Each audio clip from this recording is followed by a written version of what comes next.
Hello, everybody. It's the Soul Healing Coach. Thought I would post another video tonight. So I'm going through my list of videos I'm supposed to be uploading, and one really hit me tonight as I'm reading it in my little book that I write in, where it talks about being rejected. It's a hard subject sometimes to talk about because, in order for me to talk to you about how to help you heal through your rejection, I've got to be willing to talk to you about some of my rejection.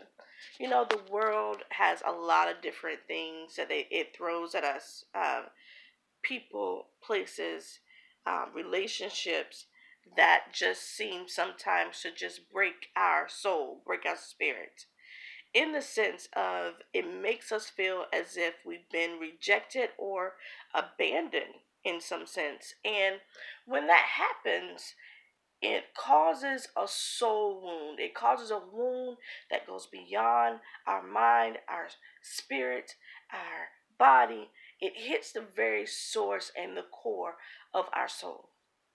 When that happens, we have what we call a soul wound. When your soul is wounded, it is very hard to move past that hurt and pain. You can forgive, you can love, you can try to prepare yourself to go forward and not hurt other people and not feel rejected or abandoned. But the real source of the issue is things happen and it's hard sometimes to get over it. So, in dealing with rejection and dealing with abandonment, one of the first things you have to realize is you first got to love yourself. When others say they don't love you, they don't like you, they don't want you, or they disassociate from you, you've got to get on your game and know that the only person you really need in this life is yourself and God. Also, there are people that God has placed, especially in this life, on this side of eternity, to help you through, who are just sent to help you heal your soul. I'll never forget some of the occasions where I met women who had been sent, especially, and I said, God sent them as angels to help me heal those areas of my life that I thought that was so broken and battered and bruised. I can only help you heal your soul in the sense of making your life better to help you mend those broken places because I know what it's like to be there myself. When somebody uses you or abuses you and then rejects you, it's like a threefold cord that's tied and braided together. And then once it's over, you feel abandoned.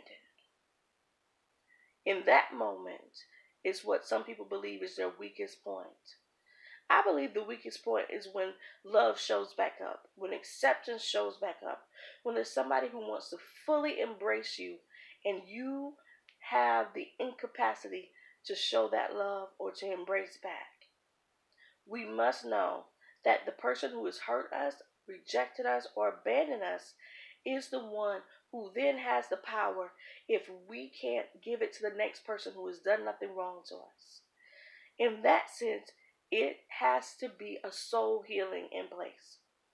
In my book, Healing Wounds of the Soul, that is available on Amazon, I talk about how rejection, abandonment, and being disowned, things that happen in my own life from my biological father and from other people who were saying they were there to help me go on this journey or become better at what I was doing, and just really used and abused me.